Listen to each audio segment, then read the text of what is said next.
వలసదారుల విషయంలో అమెరికా మరోసారి కఠిన నిర్ణయం తీసుకుంది. తాజాగా 75 దేశాల పౌరులకు తమ దేశ వీసా ప్రాసెసింగ్ ను నిలిపివేస్తున్నట్లుగా ప్రకటించింది. పాకిస్తాన్, బంగ్లాదేశ్, నేపాల్, రష్యా సహా మొత్తం 75 దేశాలకు ఇది వర్తించనుంది. అమెరికా ప్రభుత్వ పథకాలపైనే వారు ఎక్కువగా ఆధారపడి జీవించే అవకాశాలున్నాయని అందుకే నిర్ణయం తీసుకున్నట్లుగా కూడా ప్రకటించింది. 75 దేశాల వ్యక్తులు అమెరికా ప్రజల నుంచి ఆమోదయోగ్యం కానంత అధికంగా సంక్షేమ ఫలాలు పొందుతున్నారని తెలిపింది.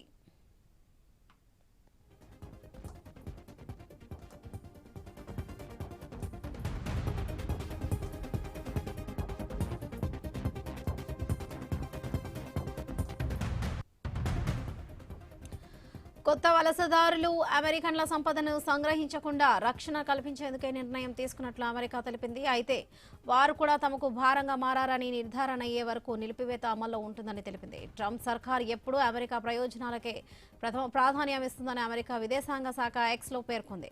ఈ నెల 21 నుంచి వీసా ప్రాసెసింగ్ నిలిపివేత అమల్లో ఉంటుందని తెలిపింది. Afghanistan, Brazil, Egypt, Iran, Iraq కూడా ఈ జాబితాలో ఉన్నాయి.